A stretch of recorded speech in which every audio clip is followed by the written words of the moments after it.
Bonjour à tous et bienvenue dans cette nouvelle session où nous allons aborder le service EC2, Elastic Compute Cloud. Alors compute, il faut comprendre calcul, il faut donc comprendre que ce service est comme un ou plusieurs serveurs. Le cloud veut dire qu'il est hébergé dans le cloud AWS et donc que vous n'avez pas besoin d'obtenir une infrastructure pour en bénéficier. Et Elastic veut dire que ce service peut dynamiquement augmenter ou réduire ses capacités en fonction de la demande des différentes applications. En introduction, on va justement parler en premier du provisionnement en quelques minutes.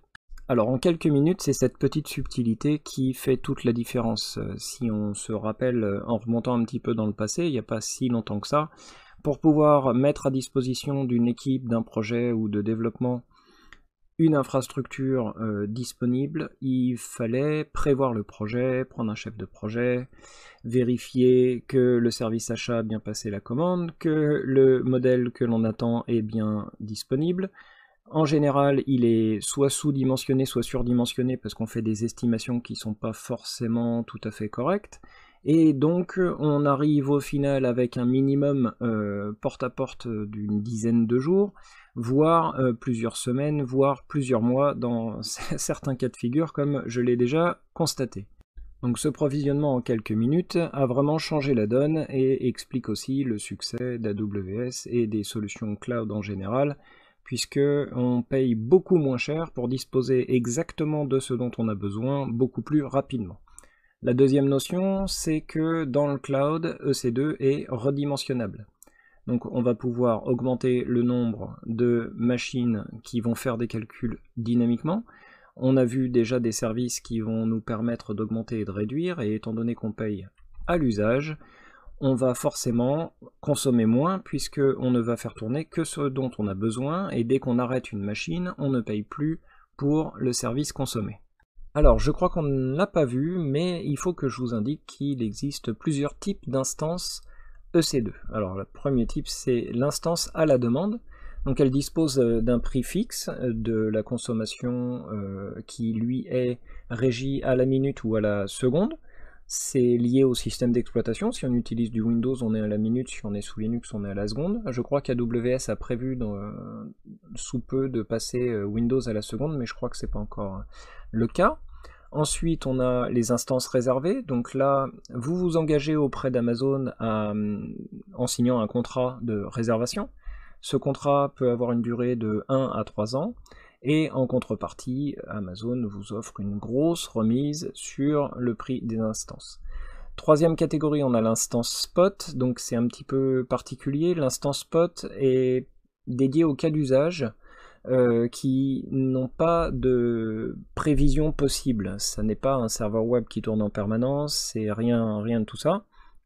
Alors vous pouvez avoir par exemple un logiciel qui pourrait avoir à faire des traitements, donc des traitements, mais qui ne sont pas contraints par le temps, qui peuvent s'exécuter n'importe quand, le matin, la nuit, l'après-midi, et tout ça, vous allez pouvoir le faire au prix que vous voulez. C'est-à-dire que vous allez pouvoir réserver des instances spot, placer des enchères à un prix que vous voulez, et en fonction du prix de l'instance, au moment où le prix de l'instance va atteindre le prix que vous avez proposé, à ce moment-là, l'instance va automatiquement être provisionnée, et vous allez avoir toute une façon de configurer ces instances pour que automatiquement elles exécutent vos traitements.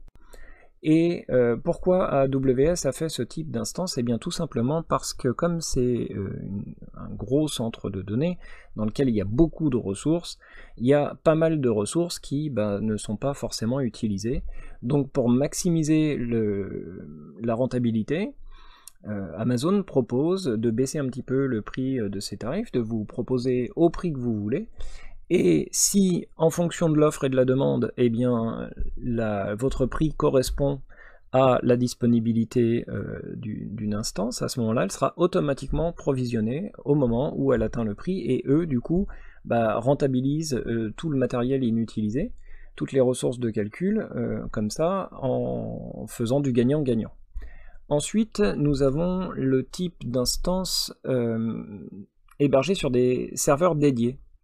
Alors pourquoi faire des serveurs dédiés alors qu'on est dans le cloud? Eh bien pour des contraintes plus ou moins légales, C'est-à-dire qu'il existe des logiciels qui vous facturent les licences en fonction du nombre de cœurs que votre processeur a. Si vous avez un processeur double processeur de 2 fois 16 cœurs, à ce moment-là vous allez payer X parce que la licence est indexée dessus. Sinon il y a aussi certains logiciels où c'est la quantité de mémoire.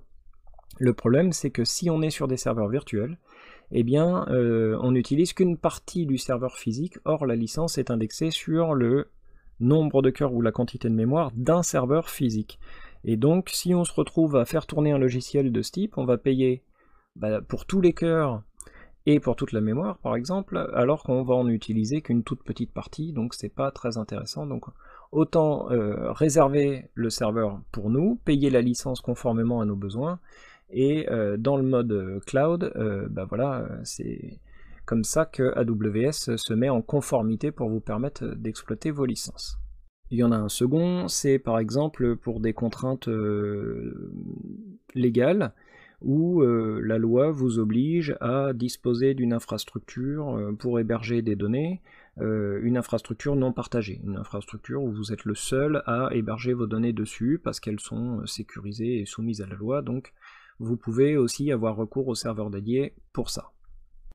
Alors ensuite, en fonction donc des instances, on a deux types, on a les serveurs de type physique et les serveurs de type virtuel. Aussi, on a l'emplacement géographique. Dans EC2, on peut sélectionner la région. On l'a déjà vu ensemble. On peut sélectionner par exemple la région Paris, la région Londres, et dire que l'on va provisionner des instances directement dans ces régions. Alors, il existe deux principaux systèmes, les systèmes Windows et Linux. Donc, lorsqu'on provisionne une instance, on sélectionne l'image système, qui est une image AMI pour Amazon Machine Image, et on va déployer le système automatiquement grâce à cette image qui peut être donc soit Windows, soit Linux. Alors on va voir tout ça plus en détail, et pour ceux qui veulent en savoir plus, rendez-vous sur la page aws.amazon.com/ec2. Passons maintenant aux fonctionnalités d'Amazon EC2. Alors comme on l'a vu, compute égale calcul, c'est-à-dire serveur, et sur un serveur, que pouvons-nous faire tourner? Eh bien tout un tas de choses, comme des serveurs web, des serveurs applicatifs, des bases de données, des serveurs de jeux, des serveurs de messagerie. On peut aussi y attacher du stockage, donc on peut héberger des fichiers, des documents. On peut aussi sélectionner différents types d'instances. On a des instances qui disposent de beaucoup de processeurs, d'autres qui calculent aussi avec des processeurs graphiques, qu'on appelle des GPU, et etc., etc. Donc on a vraiment pas mal de cas d'usage possibles. Alors je vous remets le schéma en passant. Dans notre VPC, on va créer des sous-réseaux qui seront accessibles et hébergés dans une zone de disponibilité. Notre passerelle internet nous permettra de rendre public certains sous-réseaux, et nos instances seront hébergées, qu'elles soient Linux ou Windows, dans ces sous-réseaux.